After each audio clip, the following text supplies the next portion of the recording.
آپ نے اور ہم سب نے یہ پڑھا ہے قرآن پاک میں، حدیث میں، سنا ہے علماء سے کہ فرعون غرق ہوا تھا، فرعون ڈوب گیا تھا، وَأَغْرَقْنَا آلَ فِرْعَوْنَ وَأَنْتُمْ تَنْظُرُونَ۔ کبھی آپ نے سوچا ہے کہ فرعون کیوں غرق ہوا تھا؟ اس نے اللہ کی کون سی کتاب کا انکار کیا تھا؟ کبھی سوچا فرعون نے کون سی اللہ کی کتاب کا انکار کیا تھا؟ فرعون نے تو اللہ کی کوئی کتاب دیکھی نہیں تھی۔ تورات تو فرعون کے مرنے کے بعد نازل ہوئی تھی۔ فرعون جب مر گیا ہے تورات پھر آئی ہے۔ تورات تو فرعون کی زندگی میں حضرت موسیٰ علیہ السلام پہ نہیں آئی۔ نہ فرعون نے تورات دیکھی، نہ انجیل دیکھی، نہ قرآن دیکھا، نہ زبور دیکھی، اور فرعون کافر بنا، بے ایمان بنا، اور وہ مر گیا، عذاب میں آیا۔ کیوں؟ اس نے تو کوئی اللہ کی کتاب نہیں دیکھی تھی۔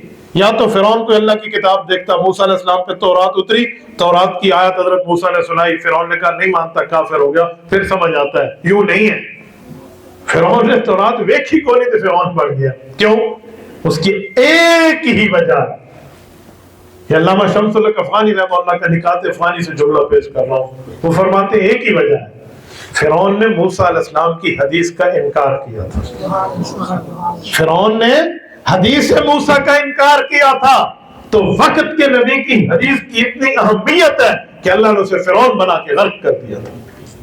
تو اس سے اندازہ لگائیں حدیث پاک کی کتنی بڑی اہمیت ہے، حدیث کی کتنی ویلیو ہے، حدیث کا کتنا مقام ہے۔